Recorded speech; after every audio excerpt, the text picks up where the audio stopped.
If you love silent movies, why not take a little road trip to the Columbus Moving Picture Show, May 21st through 24th at the Crowne Plaza North in Columbus, Ohio. There you can enjoy 8 silent film programs over 4 days, each with live piano scores by accompanists with decades of experience, including David Drazen, whose jazzy style will perk you up and keep you engaged, or Dr. Philip Charley, whose experience playing at the George Eastman House and festivals like the San Francisco Silent Film Festival, Pordenone, and Capitol Fest makes him one of the best traveled accompanists in the business.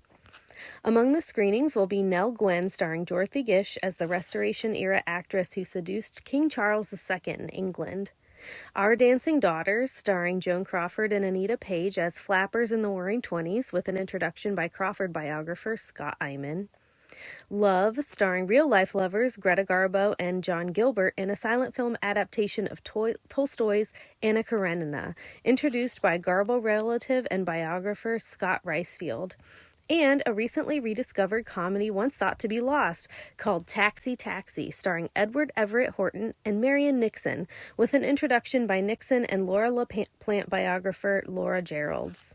In addition to the excellent 16mm film presentations, we have seminars on a variety of subjects like Casablanca, Bette Davis, and Alfred Hitchcock's association with composer Bernard Herrmann, conducted by experts, and the biggest gathering of movie memorabilia in the country, spread over more than 100 dealer tables. Buy vintage movie posters dating all the way back to the silent era, autographs, stills, press books, records, toys, 16mm film, DVDs, Blu-rays, and more. Did I mention a 4-day pass is only $75 if you buy in advance on our website, columbusmovingpictureshow.com? We believe that silent films are best enjoyed the way they were originally, on real film with a live audience and great live musical accompaniment. We hope to see you there.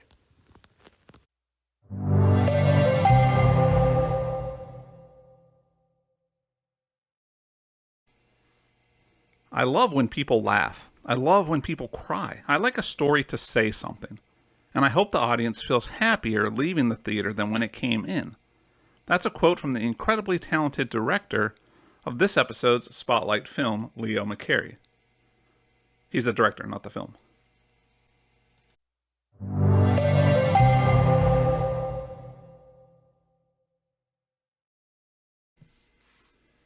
Hello everyone and welcome back to the Theater of the Golden Silent Films podcast. Today our focus will be the 1926 silent short Mighty Like a Moose. While the movie may lack actual moose or moose-related footage, it makes up for it with comedy and shenanigans aplenty, courtesy of the legendary and some might say overlooked funny man Charley Chase. Before we lower the lights and press play on movie action, we can't forget to give you the Golden Silent Films podcast social media tour. As per usual, follow Golden Silence Cast on Instagram for up-to-date info on this little podcast. And for everyone on Twitter, just follow Golden Silence 1, or just search Golden Silence Cast and we will be there. And these sites and screen names will be in the episode description in case you are interested in checking us out, and would love to have you on board. At both of these social spaces, you'll get behind-the-scenes pics and info, upcoming episode info, and other fun and cool silent movie-related materials. Also, if you're listening to this program on Apple Podcast or Spotify, please leave a review, a rating, or both. All those ratings and reviews help a lot. Whether getting us more exposure in the vast sea of podcasts or letting us know what we can do better, we appreciate the feedback and try to bring you the best show possible. And do subscribe to the Golden Silence Films podcast. Whilst our output is seemingly pretty scattershot, if you are subscribed, you will never miss an episode, and the moment we release some new content, it will be downloaded right to your listening device of choice. As we turn our attention to Leo McCarey and Charley Chase, that means we are back to the world of the comedic silent short for the 8th episode of Season 2 and the overall episode 22. And like last time we did this time will also feature a legendary comedian of the silver screen. To do that, we will be digging into the legendary career of Charley Chase. Before we talk about the aforementioned Chase, let's talk about the copy of the film we watched. So the one we dug into was a DVD version that featured a plethora of silent stars. The DVD is called Silent Comedy Classics and is produced by everyone's favorite budget-friendly company, Alpha Home Entertainment. This collection contains 12 comedy classics starring the likes of Charlie Chaplin, Oliver Hardy, Paul Parrott, amongst many others. The quality of this collection is about what you would expect from previous Alpha Home Entertainment productions. This is not a bad thing. While the quality is good, it's not terrible either. It's just great to have these on disc for people to check out. And this mix is really cool because it introduced me to a lot of great entertainers, both in front and behind the camera. Folks I would never have sought out have been plopped down in front of me, and I couldn't have had more fun. And Mighty Like a Moose isn't the only short directed by Leo McCarey on this set. It also features Charley Chase and the Caretaker's Daughter, which was directed by Leo McCarey. The short is also available on YouTube and elsewhere throughout the interwebs, and ready for your eyes. Search it, find it, watch it. It's totally worth your time, and I do not think I will be insulted if you pause the broadcast to check it out. I will not be insulted, and no offense will be taken. Just come on back, and we will discuss all things Mighty Like a Moose. Now, if you did pause, welcome back. If not, let's start our look at various Mighty Like a Moose related lives with a look at Charley Chase. While Chase is far from being as famous today as some of his more well-known peers, he's highly respected as one of the masters of silent comedy. Charles Parrott was born on October 23, 1893 in Baltimore, Maryland. Chase would spare no time in making his way into the entertainment business. He would already have ticked off of vaudeville, burlesque, and musical theater boxes off his entertainment to-do list before hitting Universal Studios in 1913 and Mack Sennett Studios in 1914. Despite being hardworking and ambitious, Chase did not make an immediate return on his efforts. The up-and-coming comedian would snag bit parts in a handful of films that starred the likes of Chaplin, Arbuckle, Norman, and even the Keystone Cops. Many of these roles were uncredited, but he put in the time and pushed forward. That's a little bit of that Hollywood can-do spirit, that never-give-up attitude. At the end of 1914, he appeared in the mega picture Tilly's Punctured Romance. This film starred a who's who of the stars of the day and was a major undertaking. After that, he would spend another year with Sennett Studio starring in his own shorts. One of his first would be the 1915 short, Settled at the Seaside, co-starring Mae Bush. Later in 1915, he moved behind the camera and started directing films using his real name while switching to his stage name when starring. As 1916 came along, he moved on from Mack Sennett and took his talents to Fox Studios, where he continued writing, directing, and starring in comedies. After a couple of further studio moves, he bounced around a bit before finally landing at Howell Roach Studios in 1920 as a director. Even though he started directing there, he would soon provide incredibly valuable as an actor. During 5 years, 1924 to 29, he starred in nearly 100 two-reelers for Roach, most of which were directed by Leo McCarey. Chase would usually portray an apparently gentle and charming man who in reality, it eventually turned out, was quite a loser after all. His character was largely inspired by Lloyd Hamilton, another neglected comedian whom Chase had directed in several two-reelers. Among Charley's most memorable shorts are 1925's Innocent Husbands, 1926's Mighty Like a Moose, which we're going to talk about today, and 1929's Movie Night. From the beginning, Charley Chase was a favorite of critics, but none of his movies were outrageously successful at the box office. One reason for this may be that Chase, in contrast to more popular comedians of the day, never starred in any feature during the silent period. On a personal level, Chase was severely hobbled by alcoholism, which is unapparent in his films. So we're going to leave Charley Chase's section there. We'll pick up on it a little bit later in the episode. But now we're going to switch over and take a gander at the director of this movie, Leo McCarey.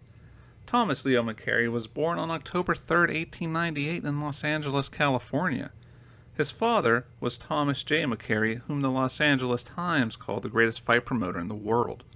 McCarey was a man of many interests and pursuits as he made his way through the world. After a quick run as an amateur middleweight prize fighter, McCarey graduated from the University of Southern California Law School, as his father had always wanted. Though he got the degree, he wouldn't go straight to law. In an article for sensesofcinema.com, writer Paul Harrell gives us a rundown of McCary's business ventures pre-directorial. He writes, with $5,000 in damages from an accident where he fell down an elevator shaft, McCary invested the money in a copper mine, which soon went bust. He continued in mining for a short while, and then eventually practiced law. As a lawyer, he was a failure. He lost cases quickly, and he didn't have the heart to defend people he knew to be guilty. Oddly enough, the incredibly talented director fancied another artistic endeavor, but could never quite make a living at it and would end up turning to film. That other interest was songwriting. Harrell continues, a talented pianist, McCary decided to try to make it as a songwriter. Despite writing song after song, some accounts put the number he authored over the course of his life at nearly 1,000. He never made enough money at it to make a living. After he had become a successful filmmaker, his failure as a songwriter remained his major frustration. The future director tried his hand at mining. He tried his hand at boxing, which we talked a little bit about earlier. And that all led, oddly enough, to becoming assistant to Todd Browning at Universal in 1919. That seems like a normal career progression, right? Mining, boxing, law, songwriting, and assistant to the incredibly talented Todd Browning. Browning convinced McCary, despite his handsome looks, to work on the creative side as a writer rather than an actor. McCary then honed his skills at Hal Roach Studios. Roach had hired him as a gagman in 1923 after McCary had impressed him with his sense of humor following a game of handball at a sports club. McCary initially wrote gags for the Our Gang series and other studio stars, then went on to producing and directing shorts, including two-reelers with Charley Chase. Chase would soon become McCary's mentor. Upon the comedian's death in 1940, McCary was quoted as saying, "Whatever success I have had or may have, I owe to his help because he taught me all I know." The two men were especially compatible as they both enjoyed a hobby on the side, songwriting. While at Roach, McCary made one of his biggest contributions to the film world. Though credit came later in life, McCary would, at the time, pair Stan Laurel and Oliver Hardy together and guided the development of their on-screen characters, creating one of the most legendary comedy teams in film history. He only officially appeared as director of the duo's shorts We Faw Down in 1928, Liberty, and Wrong Again, both in 1929. Despite only directing those three, he would write many of the screenplays and supervise the direction of others. By 1929, he was vice president of production for the studio. In the sound era, McCary focused on feature film direction, working with many of the biggest stars of the era, including Gloria Swanson, Eddie Cantor, W.C. Fields, and Mae West throughout the 30s. As I was doing this research, I was surprised to find McCary directed one of my all-time favorite movies, Duck Soup, in 1933, the legendary film that starred the Marx Brothers. But, strangely enough, even though I love the movie, Leo McCarey actually wasn't a big fan of it. So, it's all subjective, I suppose. His string of hits came to a bit of a halt with Make Way for Tomorrow in 1937. This film proved to be a bummer at the box office and led to his release from Paramount. Later in 1937, invited to Columbia, McCary earned his first Academy Award for Best Director for The Awful Truth, with Irene Dunne and Cary Grant, a screwball comedy that launched Cary Grant's unique persona. I also love his 1939 edition of Love Affair with Irene Dunne and Charles Boyer. Such a great film that tugs at all the heartstrings and sets up a film later in his career that is super famous. Now, after the success of Awful Truth, McCary would have become a Columbia contract director with certain independence. But instead, he went on his own way, selling a story that would become The Cowboy and the Lady to Sam Goldwyn, and then moving to RKO for 3 films.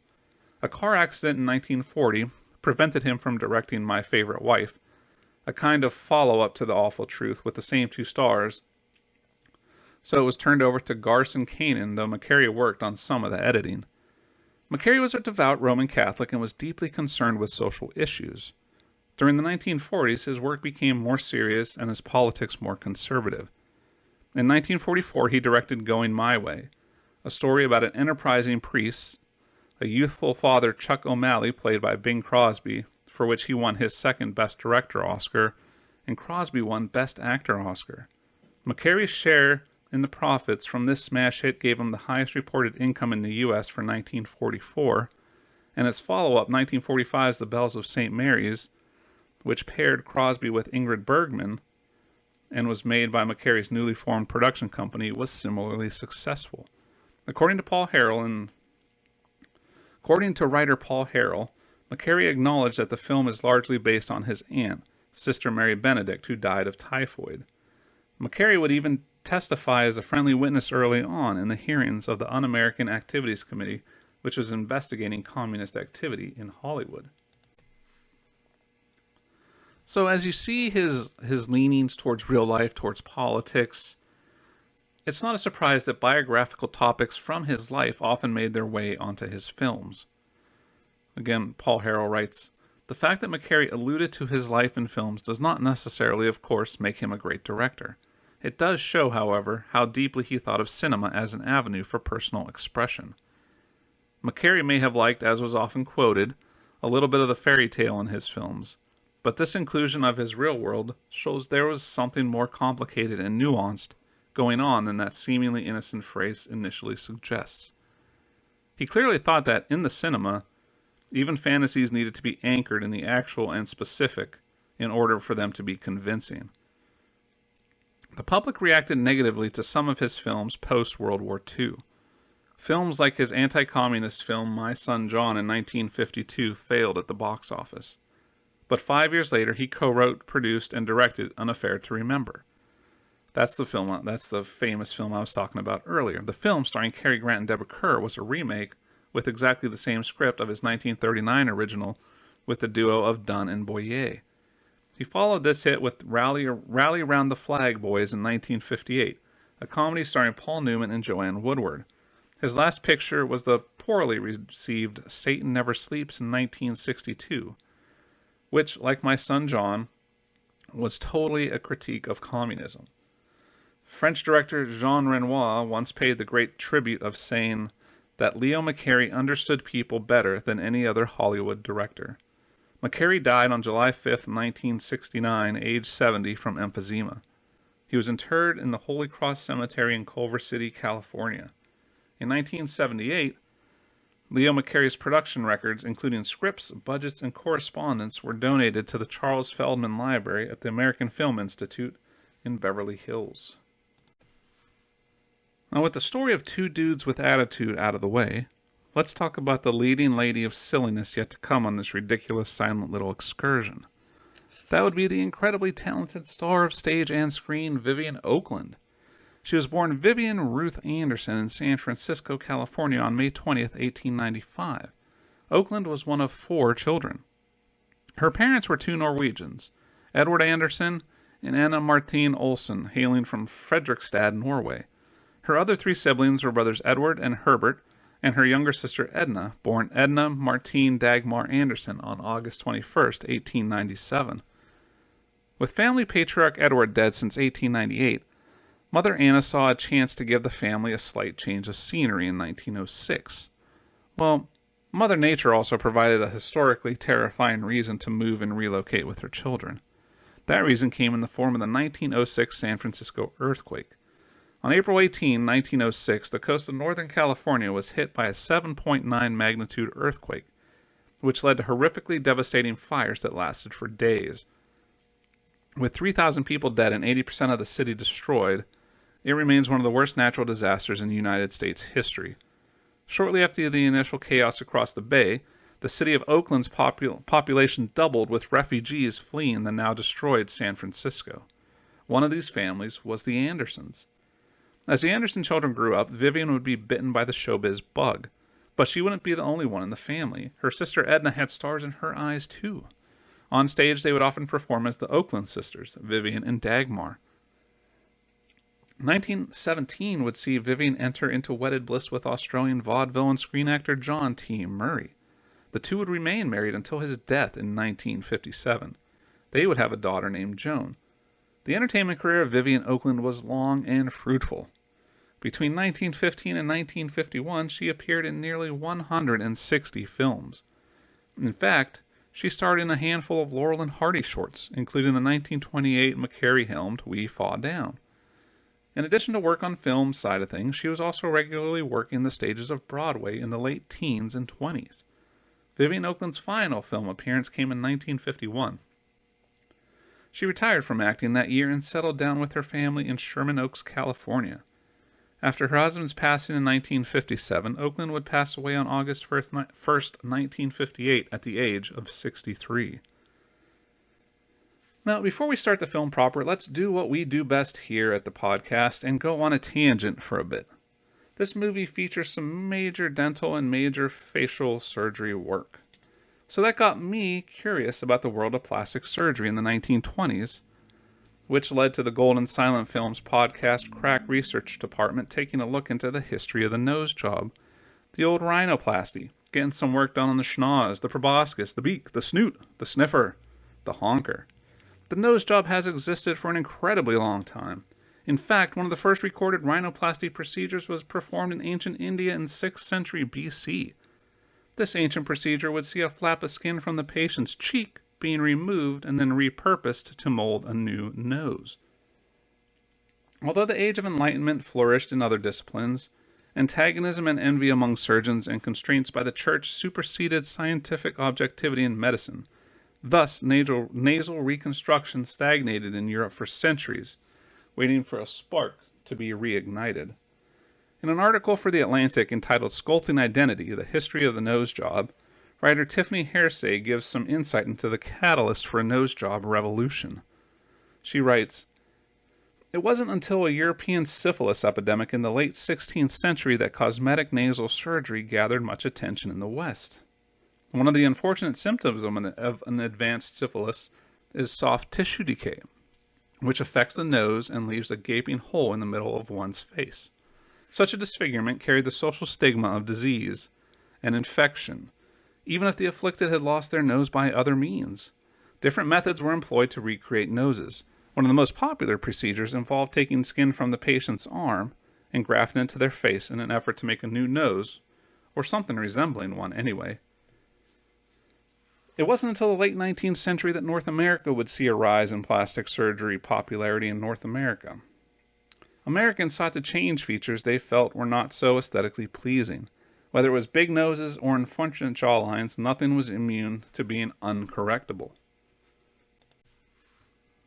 According to Hersey, fitting in also led people to these drastic changes.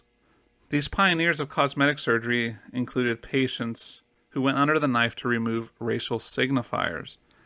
Procedures included making eyes, lips, and noses look less foreign, a dirty word in the early lexicon of American racism, she writes. The terrible business of warfare would also usher in a new era of plastic surgery. As soldiers came up against new modes of warfare, their faces would often see the brunt of the damage. Things like poisonous gases brought a new wave of facial injuries, and doctors of the time pushed the limits of facial reconstruction and experimented and pushed the envelope of new techniques. Hersey explains, "Even with these medical advancements, plastic surgery could only do so much. During World War I, London General Hospital established the Masks for Facial Disfigurement Department. The Tin Noses Shop, as the soldiers called it, brought together American and European doctors and sculptors who worked to create individualized metallic masks, which then covered deformed or missing jaws, eyes, lips, and noses of wounded men. Though separated by a century, photographs of these men echo those of present-day celebrities with excessive or mask-like plastic surgery." Although the benefits of medical advancements made in reconstructive surgery during the war were available internationally, plastic surgery began its boom in the United States during this time. The society that would later become the American Association of Plastic Surgeons was founded in 1921, right after the war, and during the rise of a consumer culture that sanctions the exchange of money for beauty and noses. The popularity of cosmetic surgery grew quickly, assisted by the normalizing presence of reconstructive procedures among veterans. Ziegfeld Follies star Fanny Brice is just as well known for her revolutionary rhinoplasty as she is for her musical talent. Sometimes known as the first patient of modern rhinoplasty, Brice's decision made big waves in her era. 1923, the idea of altering your aesthetics through surgery was completely alien. Brice was a well-known performer in the aforementioned Ziegfeld Follies. Her nose, however, was her least favorite feature, and one that she really wanted to spruce up or altogether change. When Dr. Henry Shireson offered her the opportunity to make those changes, she jumped at the chance. The rhinoplasty procedure was performed in her hotel room, something that would be strictly forbidden and crazy by today's standards. The operation was no secret, in fact. It was intended as a publicity stunt from the very beginning. The operation had the intended effect, according to Brice's biographers. Fanny Brice's nose job generated more press attention than any other medical event of that time, and made Dr. Shireson into the rock star of plastic surgery of the day. Rhinoplasty of the 1920s was crazy different from today's highly regulated and recognized surgical procedures. It was very alluring to surgeons of the day who saw how lucrative it could be without any governing by medical boards slowing them down. This freedom led to many unsatisfied patients, tons of lawsuits, and thousands of botched cosmetic procedures throughout the 20s and 30s.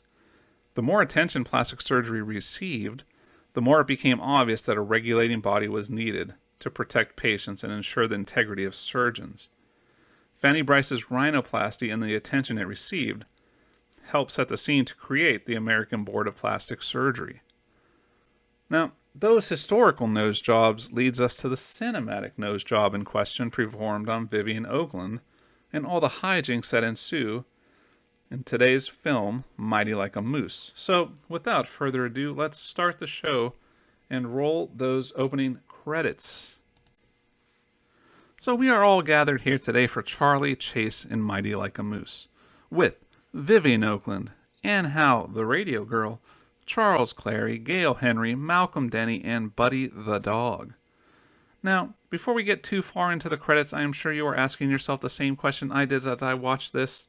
Who or what is a radio girl? That is an incredibly astute question from incredibly astute listeners. This takes us back to the world of Hollywood contests and Los Angeles radio station KNX and the year 1925. A favorite topic around the offices here, apparently, are these Hollywood contests. And every time I ballyhoo them and naysay them, I just watch more movies that led to people winning Hollywood contests, and this time is no different. The folks from this radio station thought some good radio-centric publicity would come from installing an attractive radio representative in the world of moving pictures. The contest began in early 1925 and sought newbies with no film experience. We turn to author Hal Erickson and his book, From Radio to the Big Screen, Hollywood Films Featuring Broadcast Personalities and Programs, where he speaks a bit about our favorite radio girl, Anne Howe, and her duties as winner of the radio contest. Erickson writes, "The lucky winner was a pert brunette named Anne Howe, whose next goal was to get into movies as an actress. KNX was assisted in its campaign to achieve stardom for Anne Howe by every other LA radio station. The radio girl was then sent on a nationwide tour, visiting many regional radio outlets, participating in the campaign. During her 18-month odyssey through 48 contiguous states, Anne received 60,000 telegrams and 867,000 fan letters of support."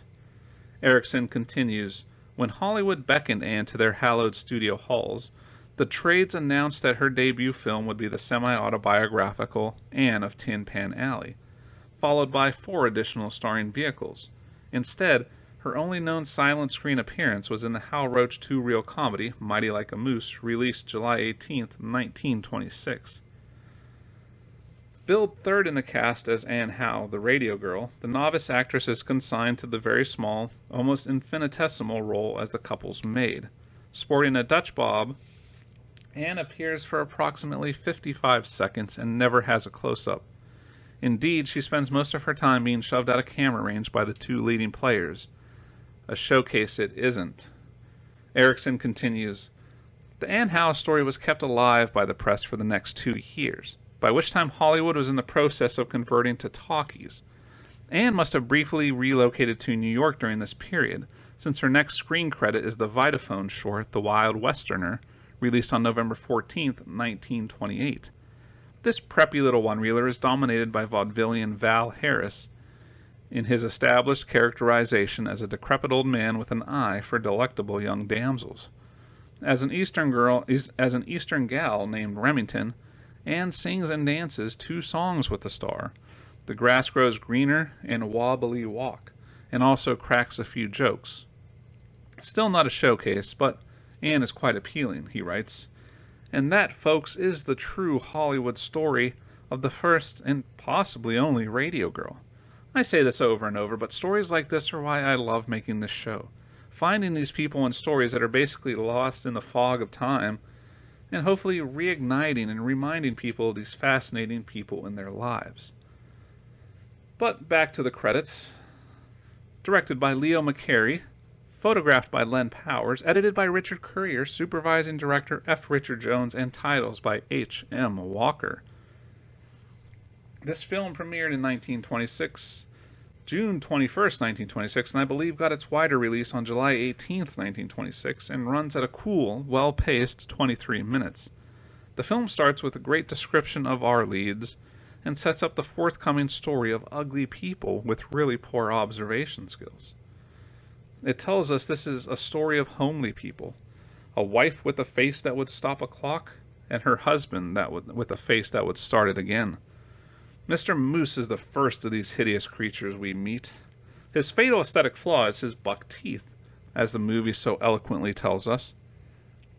Mr. Moose, the husband, secretly saving his money for months to take the detour out of his teeth, and he, of course, is played by Charley Chase. Here he is being mocked by some neighborhood children, some Our Gang-type looking kids. As he's walking through town, these children put big tic-tac looking things in their mouth to mimic the buckness of Mr. Moose's own choppers. They laugh and think it's absolutely hysterical.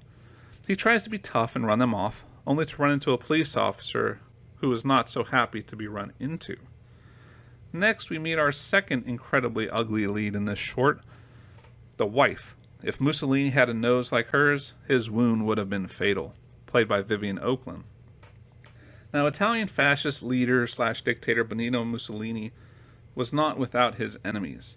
On April 7, 1926, Irish citizen Violet Gibson shot Mussolini as he walked among the crowd at the Piazza del Campidoglio in Rome after leaving an assembly of the International Congress of Surgeons, where he delivered a speech earlier. Gibson armed herself with a rock to break Mussolini's car window if necessary, and a Modele 1892 revolver she covered in a black shawl. She fired once, but El Duce moved his head, and at that moment that shot grazed his nose, hence the crack about the fascist dictator and his nose. Gibson would try again, only to have the gun misfire. And with this movie coming mere months after the assassination attempt, it was fresh on any moviegoer's mind. They hit that topical political humor on the nose. Now, we meet the aforementioned wife alone in her bedroom, big schnoz and all, writing in her journal. She writes, "Have saved enough money to have my nose operated on and to buy some wonderful new clothes. It is to be a big surprise for my husband." She hides the journal away as Mr. Moose walks in. They both try to kiss each other, but have to be creative in how they do it on account of his big teeth and her big nose. But they eventually do kiss, and the two revolting people share a loving embrace. Now, they're really not that nasty, but for the purposes of this movie, their respective teeth and nose are pretty wonky. We fade out and come back in on the big day of transformation. A great day when Mr. Moose felt he could face the world without walking backwards. He's at the dentist getting terrible, terrible things done to him in the name of beauty. But when the procedure is finished, he looks in the mirror at his new choppers. He is ecstatic about his new look. Now, the next bit gets a little weird. So the dentist tells him, "Your own family wouldn't know you. I have made up a false set for identification." So he's saying just by fixing up his teeth, he has become so unrecognizable as to only be verifiable via fake buck teeth. How bizarre. I love the weirdness of it all, and those falsies will come into play a little bit later. As he's leaving, the dentist has him take a picture for the after portion of the before and after picture set. As this is going on, secretly in another office, the wife was winning by a nose. We are post-rhinoplasty, and wifey looks like a changed woman. The doctor and his nurse sit back in the afterglow and remark on their handiwork. Marvelous. She is so different, so changed. Thankfully, we only see her post-surgery. Seeing the pain Mr. Moose went through, I have to imagine that a nose reduction operation would have been terrifying. But the doc must have been at the top of his game, because she was in and out in a day, looking amazing, and not a single bandage to be found. And luckily, this procedure did not go down in a hotel room or a back alley. As Mr. Moose is escorted out, we head back to the dental office and see the post-care Mr. Moose receives. As part of his aftercare, the DMD invites him to a party at the dentist's house. Moose responds, "Thanks. I've stopped having a good time. I'm married." These two procedures have gone so well, in fact, that the two spouses ride in an elevator, leaving their respective doctoral appointments. They head down, not recognizing each other at all, but giving each other kind of flirty looks. They even get their shoes shined together as Mr. Moose appreciates the gams on the, to him, mystery woman. We are told this is the first gal that ever looked at him without laughing. He was thrilled. Now, next he's going to do a little sly trickeration and sneaks away her purse while she isn't looking. With the shining of shoes complete, he offers to pay the shoe-shine fellow for his hard work. The next step in the plan is to try and see her home in his car. So the two share a cab. And remember, Mr. Moose still has that purse. As the ride continues, he invites her to the dentist's shindig. She looks at him as he asks, and we see things from her perspective. Romance, we're told. No man had ever gazed into her eyes before. They never got further than her nose. She says yes, then asks if he is married. He hems and haws a bit before saying, "No way." He asks the same of her, to which she also replies, "No way." And they both enjoy each other's company in the cab. Miss Moose isn't too keen on her husband finding out she has been taking flirtatious cab rides with guys, so she asks to be dropped off a few blocks away from their house. They pull over and Mr. Moose gets out. They agree to meet at this street corner in 30 minutes, and he returns the purse to her like a champ. She walks off, and he gets back in the car and admires his new choppers some more. He is eventually dropped off in front of his place. He tries to be sneaky, knowing his big schnozzed wife is around and definitely wouldn't appreciate him cavorting with dainty-nosed dames.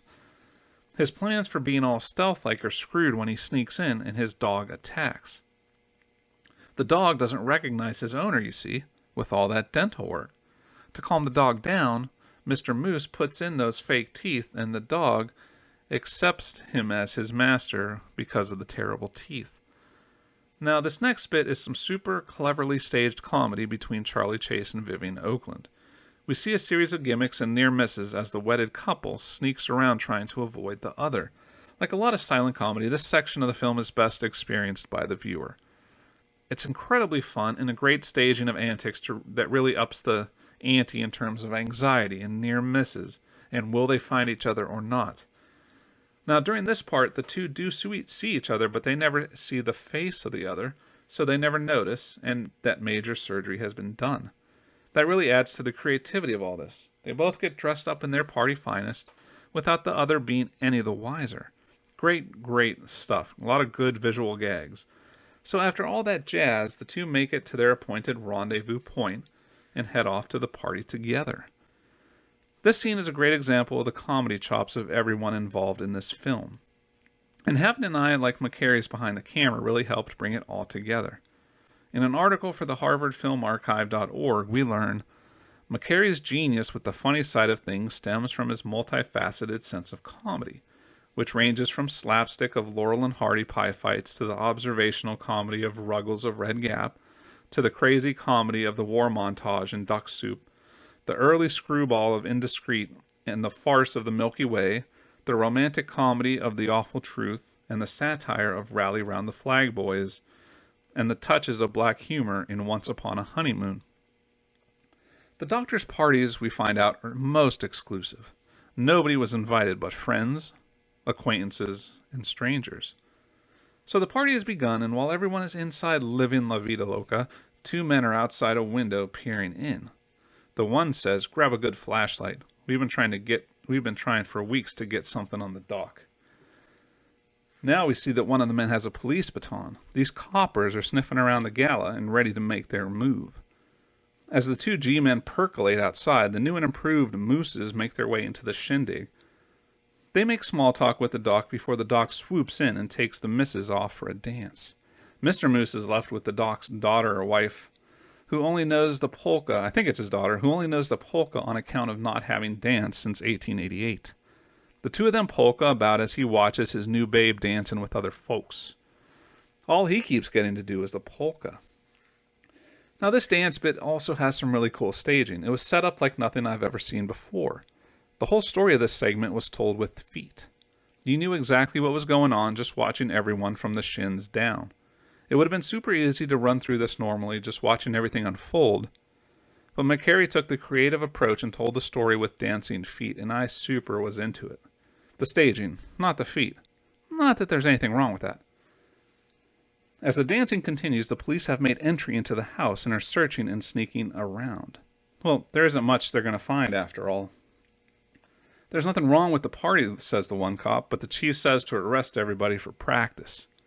After some more polka grooves and some dance humor, Mr. Moose is finally spending time with his new/old romance. He has had a change of heart and tells her he is in fact married. She consoles him by saying she is as well. He asks what her husband looks like. She says he has the terrible teeth of a walrus. They share a laugh and start canoodling a bit. Just for a bit, though. That's when the fuzz comes busting in the house. A picture is taken in front of the two on the couch. It's a raid. Mr. Moose warns his date not to give real names. While the police may seem like they are no nonsense, they do have a soft spot for the musical arts. One cop says, "The musicians can get. We don't want them." So naturally, Mr. Moose grabs a nearby harp and starts playing, hoping to folk out the cops. But the official party harpster wants none of this harp sharing. As the rest of the band leaves, the two moose sneak out by means of unattended piano and make their dashing escape from the raid. We are told the police were looking for a bootlegger. Outside the house, a bunch of cars jet off to escape the cold clutches of Johnny Law. While it wasn't the Fast and the Furious, this scene of all the cars burning out and speeding off seemed very complex. This continues the film's theme of fantastic staging. As all the cars sped off, a lot of them seemed to be doing some pretty intricate, especially for the time, stunt driving. They were weaving in and out, and it looks really cool. I'm sure it was also sped up footage, but it was still very well executed and looked killer in the final product. Now, the two lovebirds made their escape and rang up an insane $11.95 taxi bill, but they were free. As they exit the cab, Mr. Moose breathes a sigh of relief that they made it out unscathed. Or did they? A paperboy walks past selling the newest edition of the paper. "Extra, all about the big raid," he yells. Mr. Moose buys a copy and opens it up and sees their picture nice and big on the front page with the headline, "Wild Party Raided in Fashionable Apartment. These two caught in the net." Moose's answer to this jig-busting headline is to bid his paramour adieu and see you in divorce court. He gets back in the cab, dejected, as she walks home. As the two spouses make their way home, let's take a quick sidestep to the writer of this movie. Harley M. Walker wrote this film along with Charley Chase. The writer was born on June 27, 1878 in Logan County, Ohio. Walker found his way into show business via a career in journalism, where he was a sports writer for the Los Angeles Examiner. H.M. Walker had himself a nearly 20-year run in the movie world before calling it quits in 1935 and, unfortunately, passing away 2 years later on June 23, 1937. Now, back to the movie, we are following Mr. Moose as he makes his way into the house, feeling terrible about what has transpired. He looks at a picture of his big-nosed wife and apologizes to it. Then he has an idea. He's going to put in his fake old teeth and surely won't be recognized by his wife as the man in the photo. Great plan, right? I mean, it worked on the dog. Miss Moose walks in and slams the door. The mister hears this and sees his date in the house. He is shocked. He tells the maid, our Aunt Hal, "Throw that woman out before my wife sees her." The maid obliges and has to get physical with the woman. After a bit of rough and rowdy, she yells, "You idiot, I'm Mrs. Moose," with alterations. Mr. Moose hears this and starts putting the pieces together, but in an interesting configuration. The maddening thought, she had been stepping out. He couldn't trust her, he thought to himself. He'd show her. He's going to teach her a lesson. He calls the maid from the in-house phone system and tells her that her mistress wants her and to knock loudly on her door. He gets back in his suit and comes in through the bedroom window, behind his wife who is getting ready for bed. He pleads to her. As his nice-teethed doppelganger, "I couldn't go away without you. Leave your husband. Fly with me."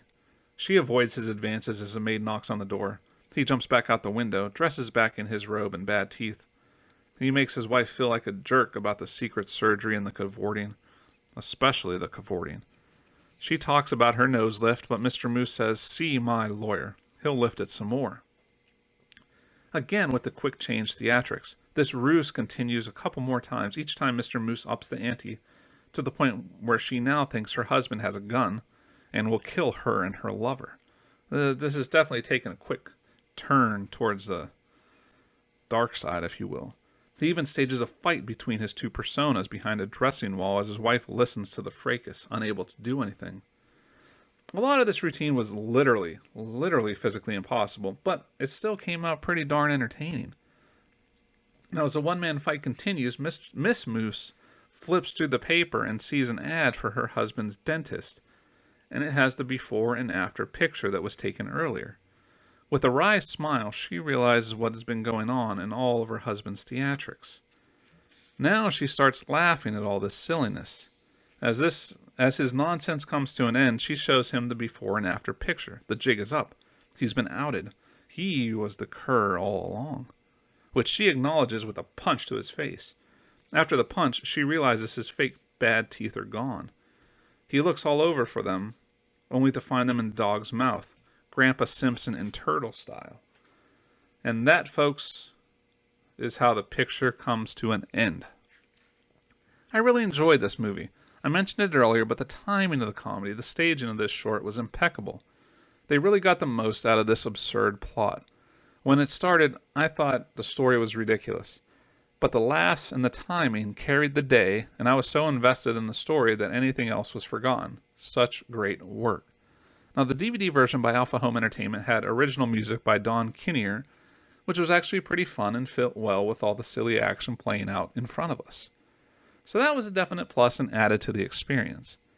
The work Charley Chase put into this flick was really amazing as well. His physicality and expressions really put him in the highest tiers of silent comedy. I feel bad I had never heard of him before watching this.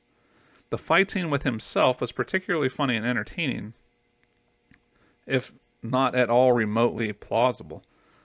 But a good movie allows those criticisms to disappear as you watch. Chase also contributed to the other aspect of this film that I was really sold on, and that is the writing. The story was fun, and the intertitles were very fun and clever. Some required a bit of a history lesson, but that made them all the much better. Him and H.M. Walker really did some clever stuff with this film, and I really loved it. I'm a sucker for fun or interesting intertitles, and this short had them in spades. Like I said earlier, the best I can say about this short was that it was fun, and it was something director Leo McCarey sets out to do with every film he made. In fact, McCarey once said, "I don't know what my formula is. I only know I like my characters to walk on clouds. I like a little bit of the fairy tale. Let others photograph the ugliness of the world. I don't want to distress people." So, with all of that being said, as we lay this episode to rest, it is time to find out where your favorite silent stars are laid to rest. This is the segment where we join our favorite cinematic comedians on the other side of the cemetery gates. The history, the art, The celebrity spectacle converge in Where Are They Now? Your guide to paying your respects to the film legends that have entertained us so much. For this turn to the last days and afterlife of silent film legends, we are pointing our gaze squarely at the funny man at the heart of this film, Charley Chase. Despite his success in the world of silent cinema, Chase's career post-sound would not fare as well. He would make several appearances in the late 20s and early 30s, with one of the high points coming in Sons of the Desert in 1933, a film starring Laurel and Hardy. Despite the triumph of this flick, he failed to make any further appearances in feature-length films. Some film folks in the know cite this lack of feature success as what kept him from making that jump to the next level that many of his contemporaries made. According to an article on grunge.com entitled The Tragic Real-Life Story of Charley Chase by an S. Flanagan, we learn about the issues relating to the short versus feature battle Chase would fight. Flanagan writes, as film historian Leonard Maltin shared the belief commonly held among comedy fans that Charley Chase's failure to be remembered among such luminaries as Charlie Chaplin and Laurel and Hardy is because he rarely went beyond 2 reels. Almost everything that Chase took the lead in was short, and as tastes changed, his contribution to cinema was increasingly overlooked. Maltin goes so far as to accuse Chase of lacking ambition. But many of Chase's shorts are bona fide comedy masterpieces, particularly 1927's Movie Night, Chase's final silent film that James L. Niebauer calls the greatest of all of Chase comedies. Not committing to changing his lengths of film, he went back to what brung him to the dance. And that bad word usage is to say Chase went back to performing in shorts while also directing the action on screen. He even was at the helm of some of the Three Stooges' earliest films. Later in life, Chase would partake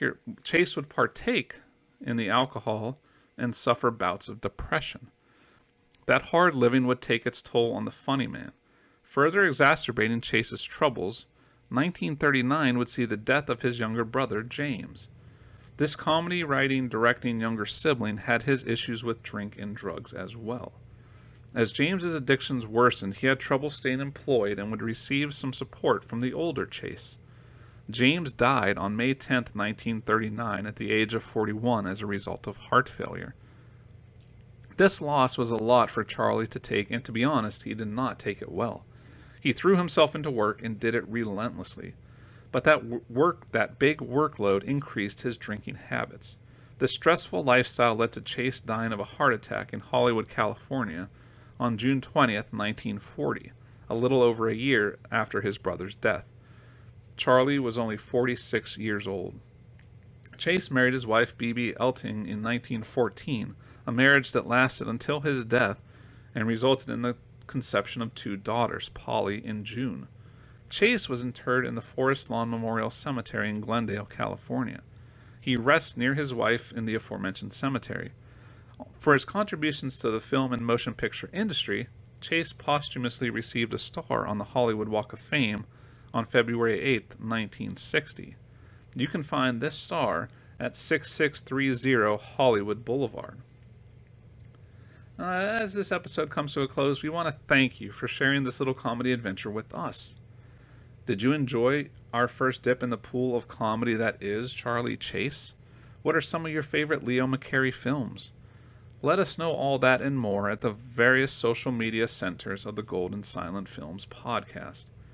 And if you have forgotten, we are on Instagram and Twitter. Let us know what you thought about this episode. What movies, past or present, do you want us to dive into next? Our world of silence is constantly expanding, and we need your input to plot our future viewings. You can do all that at Golden Silence Cast on Instagram and Golden Silence 1 on Twitter. And again, if you listen to the show on Apple Podcasts, Spotify, or any other podcast that allows it, subscribe, rate, review. It helps us like crazy here, and we love hearing your thoughts. We super appreciate all of your awesome support, and seeing how much you folks out there are listening only makes us want to make bigger and better episodes for all of you. So with that all being said, thank you to all you fine listeners for all of your fine listening. And do not forget, the silents are golden, and the talkies, they're just a fad.